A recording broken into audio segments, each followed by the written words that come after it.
everybody, welcome back to Purple Friday show, and we're back from being family men, you know, ready to abandon all of our responsibilities for football.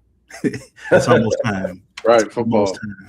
Indeed. With all the family outings and trips, museum trips, and all that stuff.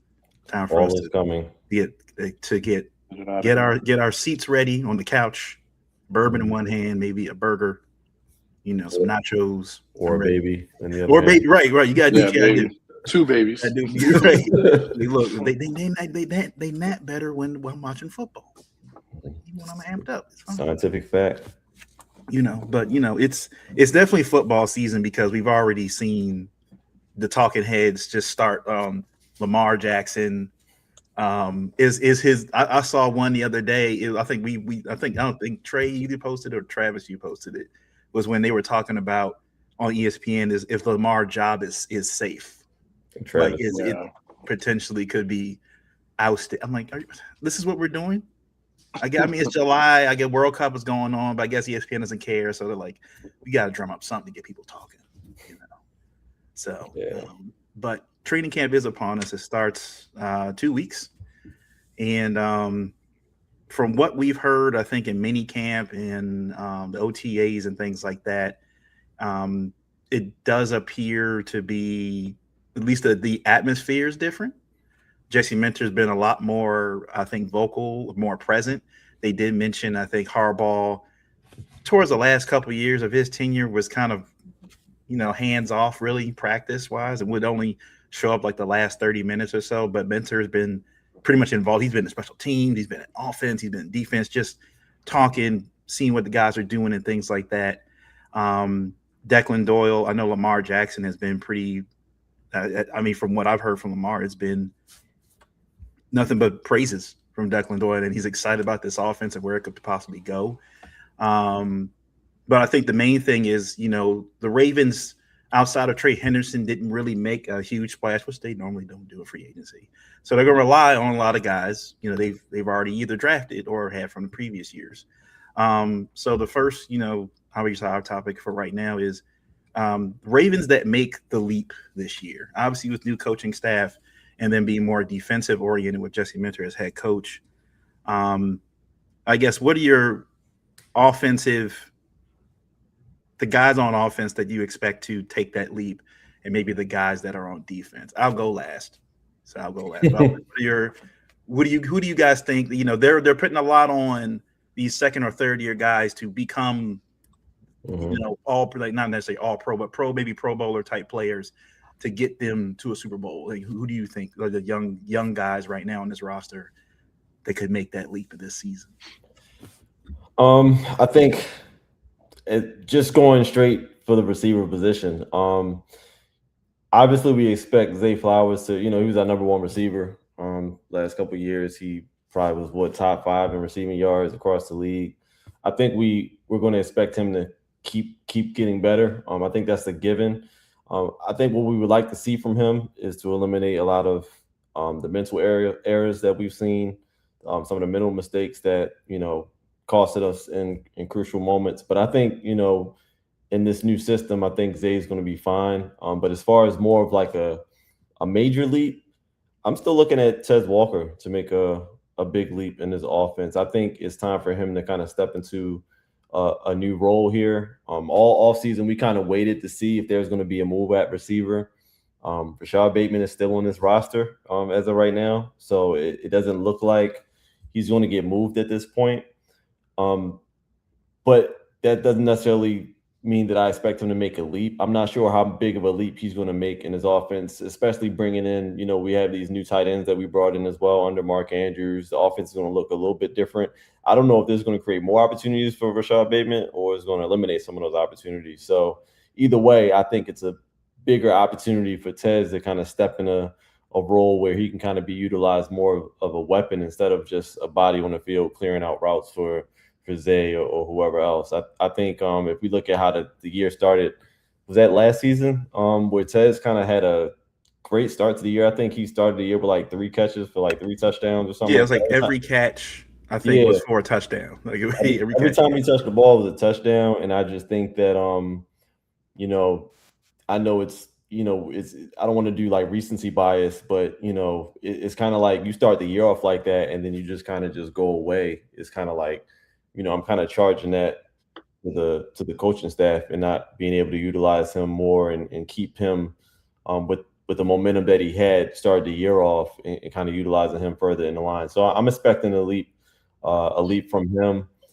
Specifically, Rashad Bateman, like I said, I feel like we've had talks about Rashad Bateman on this show, countless amount of times about the opportunities he's had, about the chances he's been given. He's had injuries, he's overcome injuries, he's come back, he's had, a full season to get right. And he hasn't necessarily stepped into that, what we expected him to be.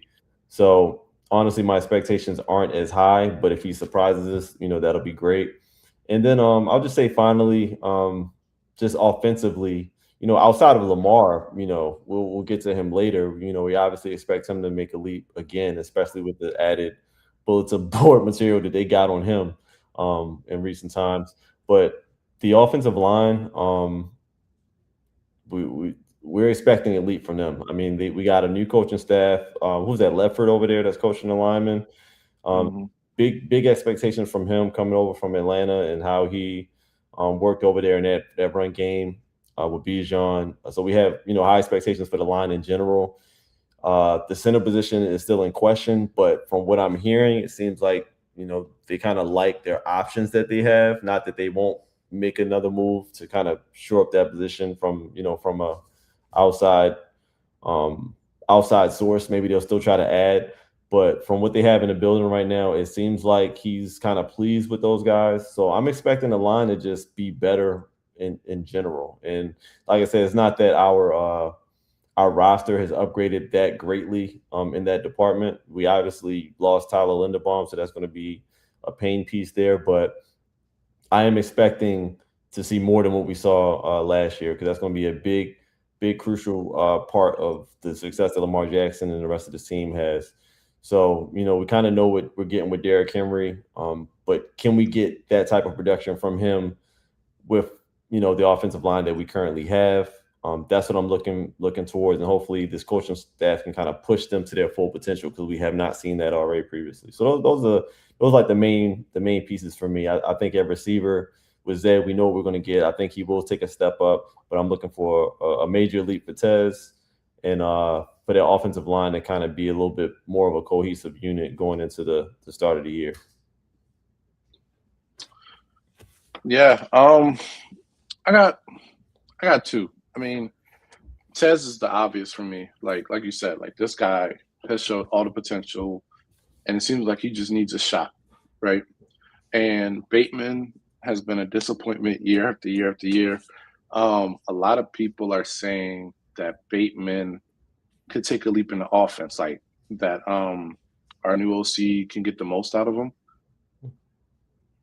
I'm not as bullish on that. I think Bateman is what he is.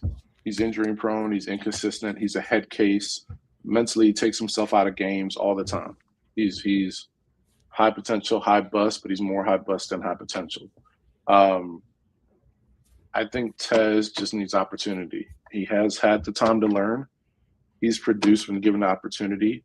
He just has not been given the opportunity yet. I think in this offense, you're going to see him make more big plays. And I'm thinking more in the Torrey Smith lane. Like, he's not going to get 100 receptions. He's going to be your 55, 60 reception guy with the 18 yards per catch average. That's going to make big plays for you. And I think that's what we can expect from Tez. But that's a huge leap because you have a guy like that can perform and make those big plays. It opens up everything for a really good route runner that you have in Zay Flowers. And that's going to make this offense even more dynamic. It also opens it up for Mark Andrews. So I expect Tez to make that leap. I think he has the work ethic. I think he has the talent. I think he has the athletic ability. I think he just has everything. He's just needed a shot. And for whatever reason, he is, I guess, I don't know if he was in the Harbaugh doghouse, but he just hasn't been given an opportunity. But I think this is the year that changes. I mean, he's been a training camp All-American, All-Pro, but I think now is his time to convert that over to the game. The other person, this is kind of like my hot take. I think it's Corey Bullock. He's another training camp All Pro. I think he's going to get his opportunity to be the guy. It's kind of like he has no choice but to take the lead, no choice. And from Linderbaum, from coaches, it seems like he has the ability, and he's another guy that just needs the opportunity. We've had guys like that before, not show up and perform, but I'm going to put my bank that this guy steps up, and he's going to be an above average center. I'm not looking for him to be an all pro. If he's an all pro, then hey, DaCosta, you're a genius. Mm-hmm. But I think he can be an above average center, which is what we need. I think above average across the line is way better than what we've had the past couple of years. That's a fact. I will take above average. So I think that's another guy that takes the leap, and that's probably the most critical position right now. If we can nail down the center position, I think that's going to let our offense to still be a 25 plus points per game offense.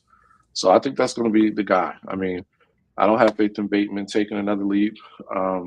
There's really not a lot of guys unless we talk about rookies just coming out the gates firing, but I don't really see many other young guys on offense that have the potential to take a leap or that I think are going to get the opportunity to take a leap. Yeah, I'm going to go defense here and just say Mike Green. Just because the lack of pass rush they've had for the last couple of years has been glaring. The fact that it's not so much that it's like not a pass rush, it's they're not closing the game out with pass rush. Like it seems like they're struggling in the third and fourth quarter the last couple of years. It just the sack numbers will be there, but you notice they'll get them in the first or second quarter when you actually need them in the third and the fourth to close games out. You bring in Trey Hendrickson, but they've already said, he's not Max Crosby, even so that for the sense that he's not great in the run game. So he's going to come off the field every now and then. But we've seen Mike Green, in situations where he's played the run pretty well. But I think he has the moves. He's shown he has a lot of tools when it comes to rushing the passer. It just hasn't really hit that. He just hasn't crossed that barrier yet. And with what Jesse Minter did with Odafe Owe, going over midseason and getting 10 sacks, when he was almost doing nothing here, I think just can hopefully take them to another level. And another guy I'm going to say is just Nate Wiggins. I think Nate Wiggins is right there.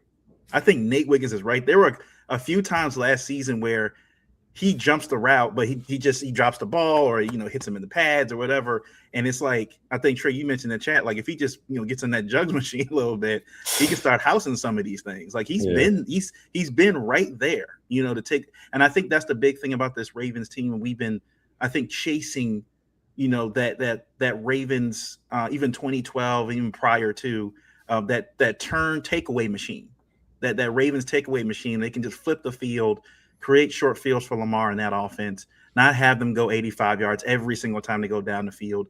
And just also just for close the games out. Just close I think that's the one thing we want to see this year is that Ravens defense in a close game, just close it out. We don't have to, they're going to get the game up. Lamar done, gone down the field with a minute left to go, and they got 40-something seconds, and the Ravens give up like a 60-yard bomb or something, and they, kick a field goal to win the game. Just close games out. And I think that's hopefully the formula for this season. I said Mike Green. We already know what Kyle's going to do. I expect Kyle to just. I don't know how much better Kyle Hamilton can get. I think he can get better. He can get better. Possibly get better. Under Jesse, he can get better. With how he played, you think about last year, basically without a defensive coordinator, and being able to just his knowledge alone of the game and making plays, and Jesse Minter will be out there calling those kind of plays, and you still got Anthony Weaver also as well, a very former Raven and just a seasoned defensive coordinator in his own right. There's so much potential, I think, on defense. I think we can expect the defense because of Minter and those guys to get to that next level. But you guys are right in the sense that I think guys like Tez Walker on offense, what this line is going to look like, going forward. But I always also say the running back situation behind Derrick Henry. I'm just like, that's kind of up in the air. Losing Keith Mitchell. I like that draft pick though. I ain't gonna hold it. Yeah. But we don't. He's a like rookie, so we don't know. We don't know. So maybe there's some other guys they bring into camp. That the Ravens tend to do that pretty well. But I think there are plenty of guys. I think plenty of guys on defense alone, second, third year guys that could just jump off the board for sure. I was about to say you asked us specifically about offense, but if we were discussing all around, I was going straight to defense all day long. Yeah. I said there's so many you could pick on defense. I'm like, there's not even. I think Mike Green is at the top of the list though. Just as far as just the most potential to just fully show out this season. In comparison to his debut last season, I think he has tremendous upside, and it's the fact that he's under Jesse now. Yeah. That bodes well for him.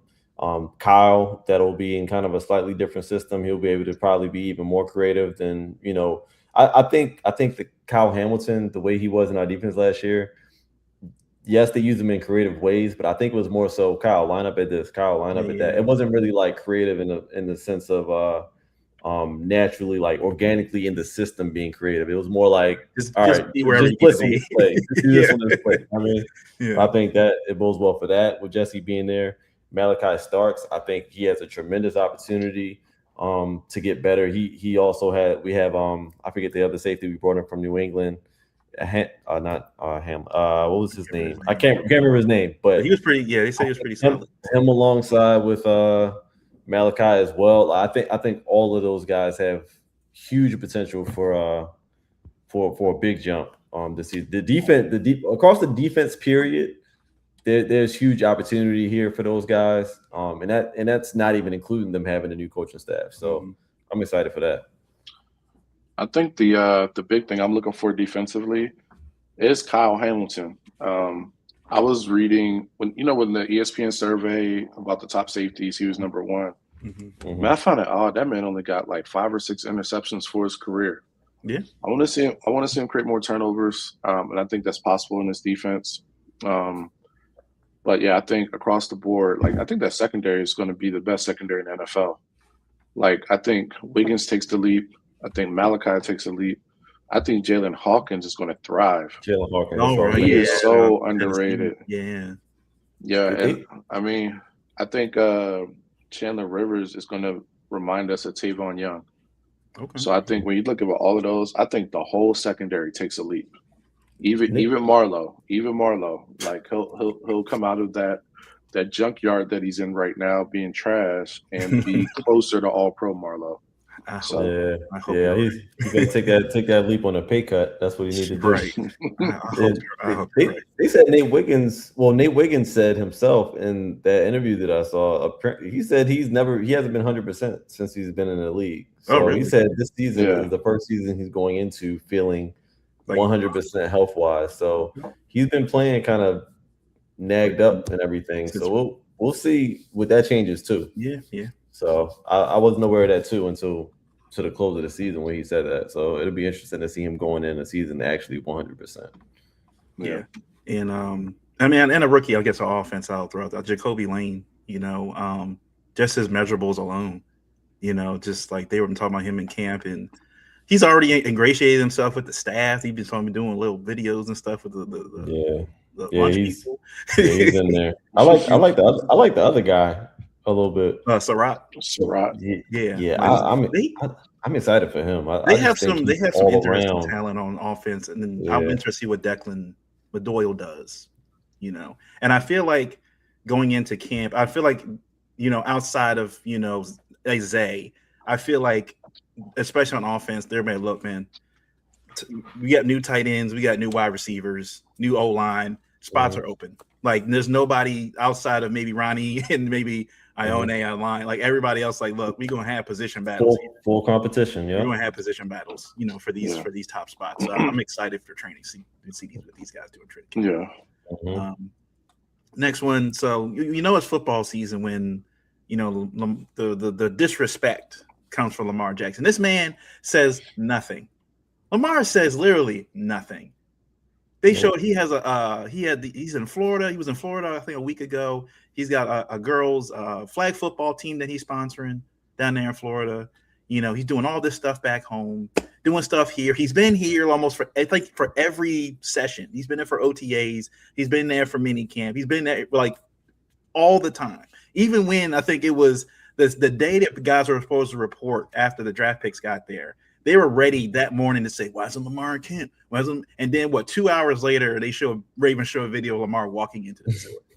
They were ready to just blast Lamar for not being there, and he's been there, talking to Declan Doyle, talking to Jesse Minter, giving his input on things. He even talked about his experience with even picking Jesse Minter for being the head coach. He was involved in that process. Colin Cowherd came out a day, 2 days ago, or within the last 48 hours. I didn't even click it. He trusts Bo Nix more than Lamar Jackson in critical game situations, only because Bo Nix played on a broken ankle against Josh Allen. I'm like, okay, you want a cookie? Like his ankle was not broken the entire game. I'm like, it wasn't broken while he was. That happened literally the last play of the game. Like it was literally the last play of the game. He broke his ankle. Yeah. And Lamar had been playing hurt all year. So I'm like, it's just this. I think it's because Lamar was hurt. O-line was playing, bad or whatever. Matthew Stafford wins MVP, but I think it's wild how Josh Allen literally has the game. The Bills have the game against the Broncos, and he fumbles the game away. They had the game. The game was over. And he fumbles the game away. But you don't hear nothing about Josh Allen literally fumbling, doing what he has done his entire career. Turning the ball over has literally been Josh Allen's bane of existence. He's cut down on the interceptions, but he's still giving the ball up at the worst time possible for the Bills. But you don't hear anything about that. Mm-hmm. Lamar Jackson loses a step wherever it's slow last year because of Lamar lost his number one tool. You can't run anymore. Lamar, people forget that MVP, the first MVP year, led the league in passing touchdowns. Yeah, it's bad. What is it about Lamar Jackson that seems to have talking heads just constantly wanting to just put him down? I mean, he gets the ranking, was it 69th best player in the NFL, but is ranked, he did the top 10 quarterbacks, he's ranked number 5. So you're trying to you actually have quarterbacks that are ranked higher than him that aren't in your top 5. Did somebody say they had Tua before him? Tua, yes. You have quarterbacks that are not in the top 5. Tua shouldn't even be a top 100 player. But Lamar's at 69. How you go from 2 to 69? Did Lamar's arm fall off or something? What happened? I mean, I think a Ravens fan made the list. I think they're just trying to give him the extra. Put some fire under Lamar. Yeah, I mean, listen, just count him out. We've seen this before. Like I said, what's today? We in July? Yeah, it's around that time where the foolishness starts getting funneled around. The list. Yeah, and also with the Coward thing, I think he also did a top 10 for his QBs, and I don't think Lamar was on it at all. I don't think he even listed him as a top 10 quarterback. So stuff like that, I mean, it's just a troll job. It's driving engagement. Obviously, he got what he wanted. He got the clicks, he got the views. When I seen that come across, I didn't even click on it because I already knew. You already knew what it was. They were just trying to ruin my day, and I'm like, I'm not going for it today. But yeah, it's just it just is what it is. I think. It's the same thing we talk about every year. Lamar is just, when everybody goes left, Lamar's going to go to the other side. He just doesn't do everything in the traditional sense that you expect your face of the league to do. He doesn't have, he doesn't use an agent. He doesn't necessarily give the media the answers that they're begging them for time and time again. Jaylen Brown of the NFL right now. Yeah, it's Jaylen Brown. It's really crazy. I mean, and Lamar is kind of like, it's you just have to work 10 times as hard. It's not. I'm not saying it's always a race thing, but it's kind of like what we have to do in this country. It's like we always have to kind of work a little bit extra harder than our our counterparts to in order to succeed and things like that. It's kind of like the way they treat him is the same way. And he's not the only one that gets this type of hate. I mean, Jalen Hurts has received this type of hate, and we've seen quarterbacks have the exact same failures or worse at times. Like you said, you were talking about Josh Allen and how he turns over the ball, but when he does it, it's like, well, we expect Josh Allen to do this. He's always making plays for his team and look at his roster and this, that, and the third. But when Lamar was in the same exact situation with the roster that he was pretty much carrying on his back at one point, he didn't get that same grace. So it's the same stuff on and on and on. We've talked about this almost every season at this point, and it's just never been an even playing field for Lamar Jackson. And the good thing about Lamar Jackson himself is that he doesn't blink. Whatever is being said to him in the media, he still remains himself. So while all of this trash is being talked, like you said, he's out there, he's doing his charity events, he's doing his camps, he's in Florida giving back to the kids, spending time with the kids, playing football with it. Like, he's going to remain himself either way. So it's just on those. I just hate that they're painting it. Whereas if you don't win a Super Bowl, you just steadily decline in everyone's rankings and lists and that, and the third, when no one else is held to the standard. Most guys don't win a Super Bowl. Most of them don't. But the criteria is only held up to a certain standard for a certain guy. And unfortunately, Lamar's been he's been victim of that. But it just is what it is. Like I said, it's a slow news cycle. We got the World Cup going on. That's about it. Outside of that, it ain't really that much that people are caring about. And yeah, people are getting their ducks in a row. They're trying to start to boost up these platforms that they're going to be promoting and pushing. So it's all falling in line with pretty much what happens every season. I'm not going to let it get me riled up, but I will say this: as minute as it matters to Lamar, let's not make it seem like he's not keeping count. So when the season does start, he will remember. Outside of letting it affect him and impact his play, he is going to remember from who, when, and where it was said, so that it will matter once the season starts. He will start to prove his doubters wrong, but he's going to be doing it for himself, not them. I am choosing to accept the hate because every time Lamar has been slighted, we've gotten an MVP year. And I think this is the year, because Harbaugh's gone, an MVP year will win us the Super Bowl. It's kind of weird, though. That 69 ranking, that was voted on by the players. Yeah. So what type of hate is going on amongst the players where he goes from 2 to 69? Like, yeah, he missed 3-4 games. Mm-hmm. I don't think he played bad last year. Was it an all-pro year? No.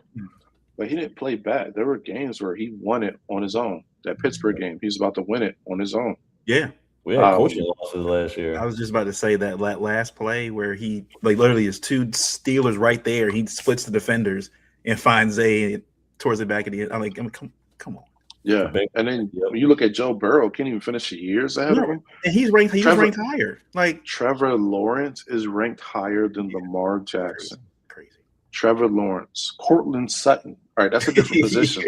He was trash last year. Cortland Sutton was trash last year. He's so inconsistent.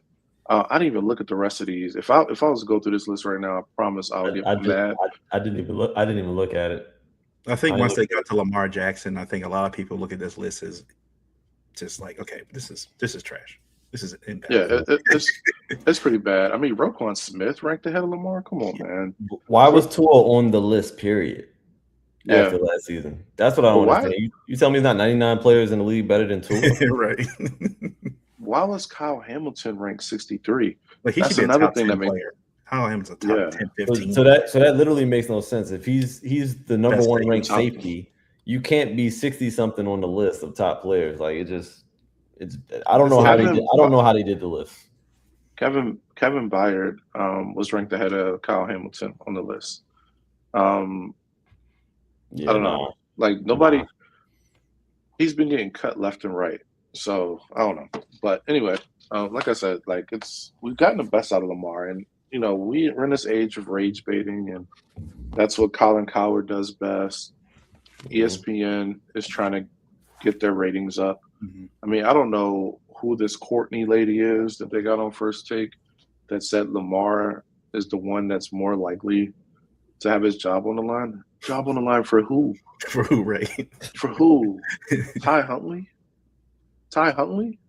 What's his Really? name? The quarterback from Vanderbilt, the one that like this Pa- measurables Pa- of Oh, What's his Pavia. name? sh- the Pavia. short guy. Pavia? The short guy. Yeah, Yeah. Pavia. The guy's like Man, five that eight. guy like Joe Pesci, bro. Yeah. But They- anyway, yeah, like it's ridiculous, and I hope Lamar is just like gearing up. Like, yo, this 69. All right, we're gonna be one next year. Mhm. We're gonna be like Jalen Ramsey. Yo, go sleep on that. Right. Go sleep on that. Like, You tell me. You tell me, right? tell me you're 69. Who is that? Tell me who got on who head. The old man acting like that. Right. No, yeah, and I think I think Lamar being quiet and just kind of going about his business, which I don't think they talk about all the time about the maturity level that he has, getting ready to go, and what this will be 10, is it 10 years almost? Close to 10 years. That he'll be going to the league and just the mature, like he could easily just crash out like Ayuk is right now. Ayuk is over here crashing out, like creating drama and then crashing out to the drama he created. Like it's and he could easily, and him and AJ, like there's so many guys, so many reasons for Lamar to just be out here just talking trash, and he just doesn't. He goes subtle little shots every now and then, but Lamar put God first, man. He's always gonna be centered. He's focused. Yeah, he's focused. Waver, man. He's focused, and I think he's aware. Like, look, coming into the league, they've doubted me coming into the league. Like Lamar. Remember that image of Lamar sitting there with his mom at the table, and just at 31, at 32, sitting there like, man, do I got to come back tomorrow? Like second round. I thought it was a first round. I'm a Heisman Trophy winner. Like I thought I'd be a first round draft pick. Yeah. So I think the Ravens clearly have confidence in Lamar. I think Zay, those guys, and it's like, for whatever reason that, they hate on Lamar. I think they said the best thing you can do is just go show it. One of those things I think that's great about sports is whatever anybody says about you as a player, you have the opportunity to go on that court, that field, or whatever, and go show it. Then leave nothing to chance. Like he's clearly the best player in the league. Last one we're gonna do. Just any concerns we have going into camp. Obviously, it's a new coaching staff, offense and defense. There are some familiar faces that have been here before, but all around it's a new staff. Declan Doyle, this will be the first time he's calling plays on offense. As Ravens fans, we may have a little PTSD from the defensive side with Zach Orr first time. But I'm a little bit more comfortable with Doyle coming from the Ben Johnson school of offense than Zach Orr coming from the Harbaugh school of defense. So I'm a little more comfortable. Harbaugh school of defense. A little more comfortable with Declan Doyle there. But I will say, I think it's not so much on the defensive side because we have the players, and Mentor has the resume on the defense. I think that defense will be fine. The concern still comes from that offense. Is Corey Bullock the answer at center? Being the anchor there in the middle, if he doesn't live up to what hopefully we even just above average, if he's not as good, that kind of breaks everything down. Stanley is going into another year. He's been healthy, but I feel like Stanley is a ticking time bomb. That leg that he's got. He's a ticking time on that left side, and I don't really have anybody that can replace him there on the line. You got a lot of young receivers coming in for Surratt and Jacoby Lane that are coming as well. New tight ends that Lamar's not familiar with. So I will say, at least I'll say that my concerns will be, I think there's going to be some bumps in the road the first few weeks. I think just getting used to, you got new guys on offense just to get used to the chemistry and all that stuff. I don't know if Jesse Mentor and Doyle maybe want Lamar to play maybe a few snaps in preseason, just because there are so many new pieces there, just to kind of, I'm not saying he's got to play a whole quarter, but just maybe a series or two just to get used to being out there with the guys versus going out there week one, and starting, fresh like that. So And then of course they have 4 quarterbacks, I think, in training camp. Then they're gonna have four or five. Yeah. So we'll see how that rotation works out at all. Hmm. And then of course, obviously the contract situation with Lamar. He's going in. I think next year he's owed like $80-something million. I think he's a cap hit. That clearly can't happen. So that's going to be weighing on just the front office, and that's going to be a talking point as the weeks go on. And Lamar doesn't have a deal going into the end of the season. That's just going to get louder and louder and louder. Can the Ravens kind of keep that talk down while focusing on getting to a possible ring as well? And just also the concern. Another, I guess, concern is getting past the Bills and the Chiefs. That's the line right there. Bills and Chiefs. Can we get over that hump? Mm-hmm. Can we get over that hump? Get this. Those are it's like Jordan and the Pistons. Once Jordan got past the Pistons, it was all all up in there. Can Lamar and this offense? Oh, I'll say this: can this team, because we haven't seen it in a while, can this team put all 3 phases together on a consistent basis? Too many times last year we saw offense sucked, defense sucked. Special teams was okay. Next week, defense was okay. Offense sucked. Like, can they put all 3 phases together as a complete unit? Can they do it? And I know it's like I said, not a lot of new people. And when the games get going and stuff, can they be on the same accord to get through those games? So those are my concerns. Yeah, I agree with those. I think most of my concerns are inherited concerns. I mean, these are inherited from the old administration, and the fact that we do have a new coaching staff. I'm not as concerned, but obviously, I want our offensive line to be right. I mean, it's still going to be a concern because it's a big unknown for us. Like I said, with the anchor position at center and just not knowing what we're going to get from that. So I'm hoping we get some quality reps out of that center position to kind of maybe help us narrow down what we're going to do. And also with Ronnie Stanley, I mean, he had he ended up being solid for us eventually, but every now and then we have like a little injury scare. Like, how healthy is he really? How healthy will he remain? Just keeping guys healthy in general in camp is a focus. I do think that should be the theme of camp. What you were mentioning, Miles, just as far as all 3 phases, yes, but also to add just closing out games. I think that should be kind of a theme of camp, is closing out games, keeping the Patriots in the forefront, keeping the Bills at the forefront. Like, there are particular teams that we have to keep in mind when we're in training camp, because it seems like it's the same teams year in, year out that's kind of preventing us from getting to where we want to go in those big game situations. So the more that we kind of train for that ahead of time, the better we're going to be prepared when those moments actually get here. So I think, although those, like I said, are kind of inherited concerns, I think it's important to make those a focal point going into camp. Pass rush, working on a pass rush in training camp. That's a big thing. Once again, it's an inherited issue, but it's been an issue. So, hopefully that'll be number one thing that they'll be grinding on the defensive side of the ball, is getting to the quarterback, because we all know with a great pass rush, kind of everything else kind of falls in line. With a great pass rush, your DBs are making career numbers when you got a good pass rush. Your linebackers is a little bit pressure off of them. Roquan Smith is a concern. It looks like he's in way better shape than what he has been last season. So I'm hoping to see more out of him so he can return to his Pro Bowl form that he used to be. But if he's not, that'll be a big concern. That's a hole that we're not necessarily thinking about, because it's Roquan Smith. But hopefully, he'll be back to what we're used to seeing him be.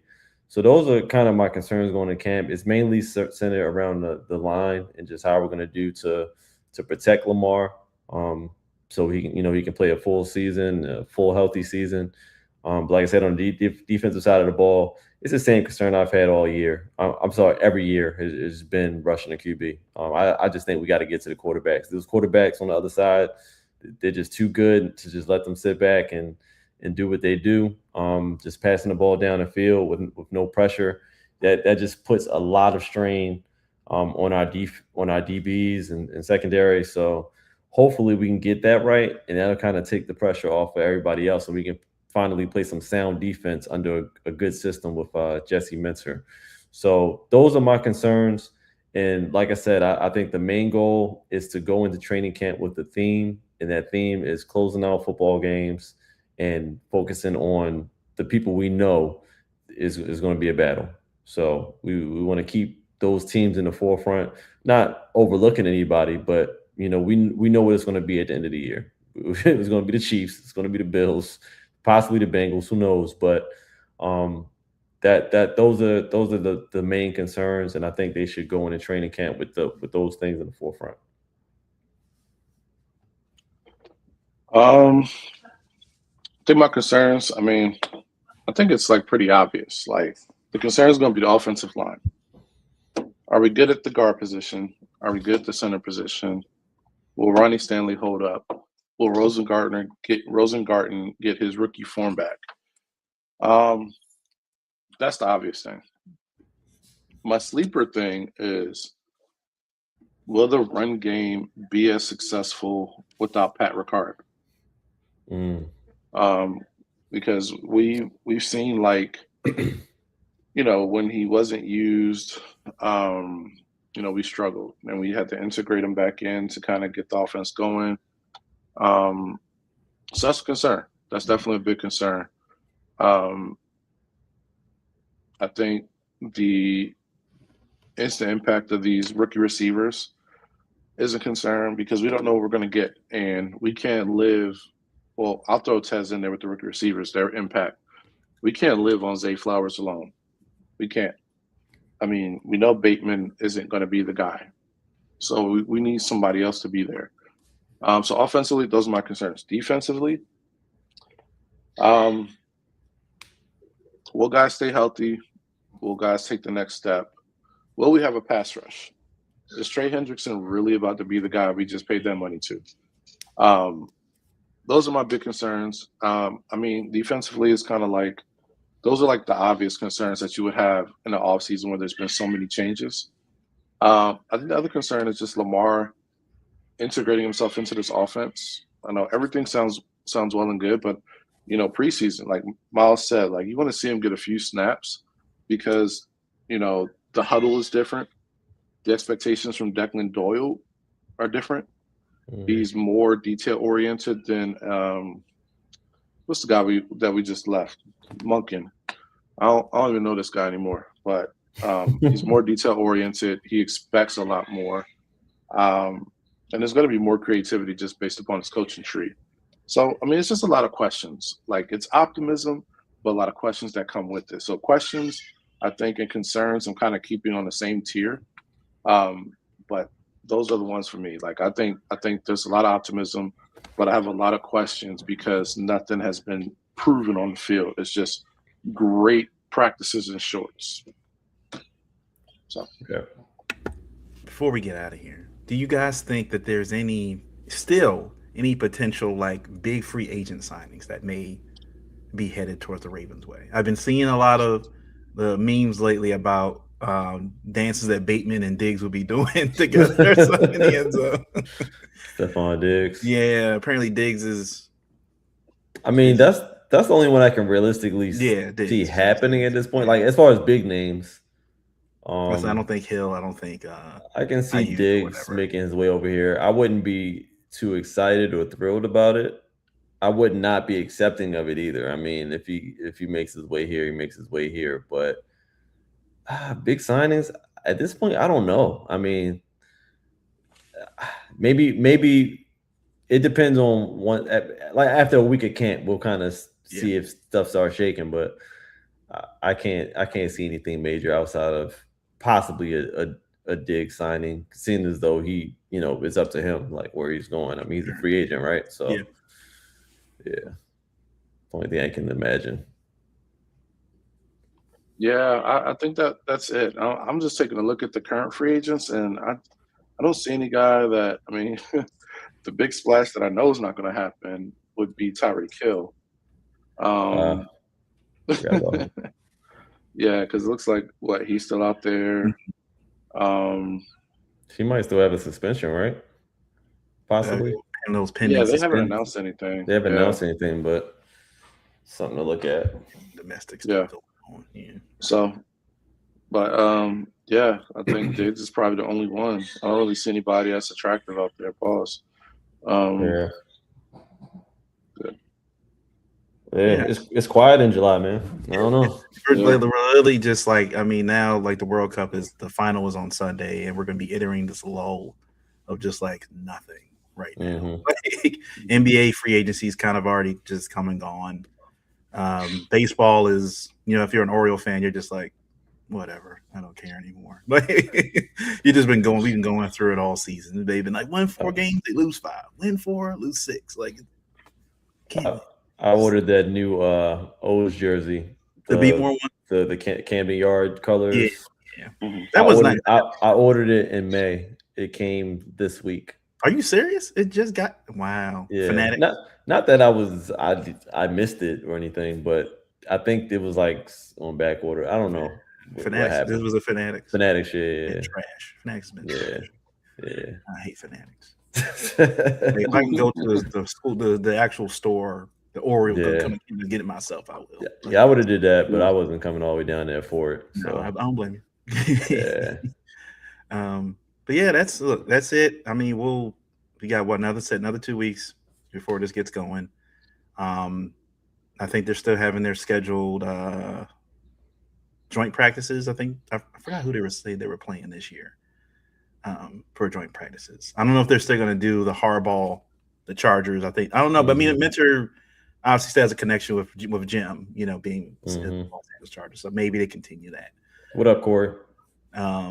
So we'll see. Like again, this is a lot of new pieces. Lamar's still there, but it's a somewhat of a rebuild, more of a retooling, as you want to say. But with McDonald winning the Super Bowl 2 years into Seattle, not to put any pressure on Jesse and them, but there's going to be a lot of pressure on them to at least get to an AFC Championship game this year.